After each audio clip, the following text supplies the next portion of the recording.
So what's your best case for the no-fly zone? Because, our last guest and many people, including even Michael McFaul, who was the former U.S. ambassador under President Obama to Russia, and he's been very tough on Russia. Even he said that that's a bridge too far. We're talking about the beginning of World War III. We cannot do that.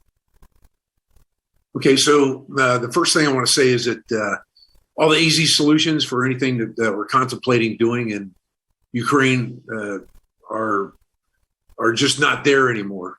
The time for doing easy stuff was 2 weeks ago. Everything from here on out is going to be high risk and very difficult to do. So that's the first thing.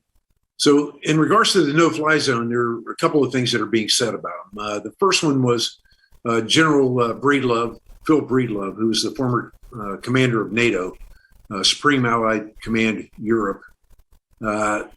He laid out the case for no-fly zone in a foreign policy piece. And I understood his argument, and he articulated it very well. As a career airman, he has probably the best understanding of what it would take.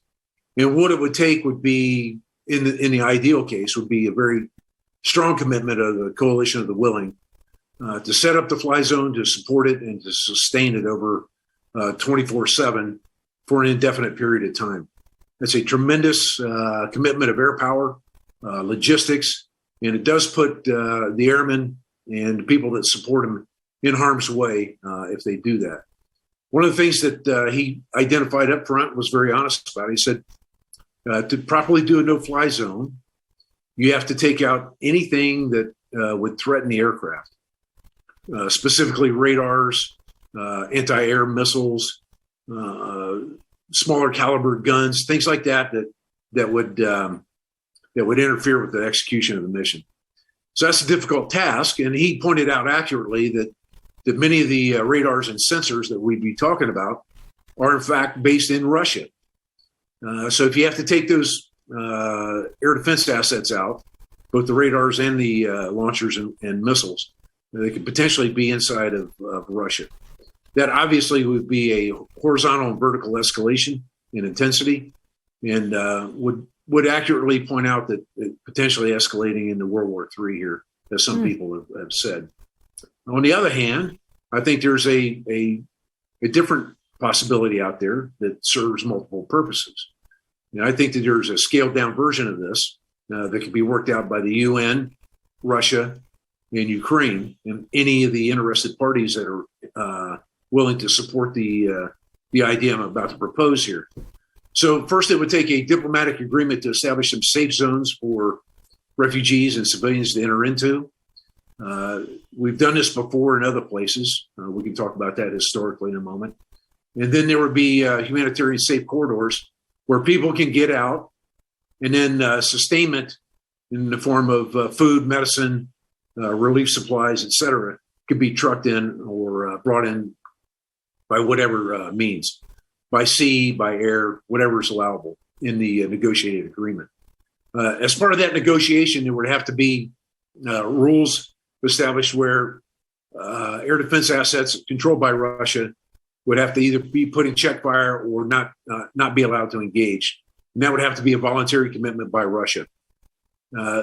Really what it would do is it would put the UN in the position of negotiating a ceasefire. And then the terms of that ceasefire would be Russia does not fire on whatever means of conveyance or moving through those safe zones on the ground, air, or by sea. And then protection of the civilians in both the safe areas and the safe alleyways or corridors that would be established. So I'm not looking for a maximalist no-fly zone. I'm looking for a limited no-fly zone, strictly on a humanitarian basis. It is not risk-free. Let me jump in and ask you, why would Russia agree to that? Russia that's been pretty indiscriminately bombing targets that have civilians at the heart of them. He's been killing civilians there, and some sort of attempts at civilian protections over there have already fallen through, and he hasn't honored them. So why would he agree to them? And why, even if he agreed to them, would he then honor the agreement? Okay, great questions. First off, by approaching him with this proposition, I would make him state to the international community why he is not in favor of a humanitarian solution for non-combatants. Make him do it. So he has to justify why he's not in favor of it. I think the basis for why you would do it stands on its own merit, in that it's a humanitarian, I think, obligation that countries of certainly our capabilities in most of the Western nations in NATO, and some of the Eastern powers as well, like Australia, New Zealand, Japan, South Korea. I think these other countries could also contribute to this effort as well.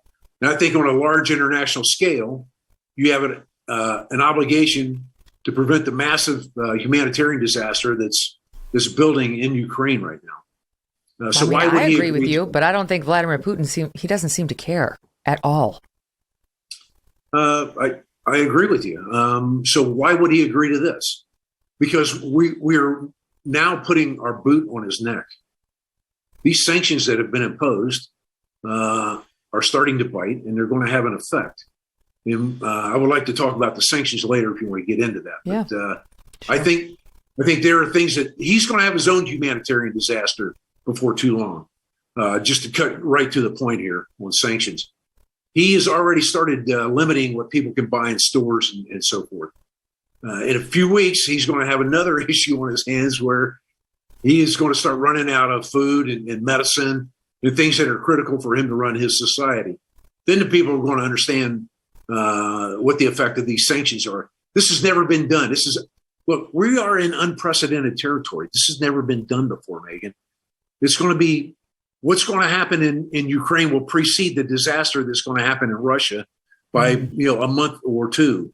So I think he's going to have his own humanitarian disaster on his hands building.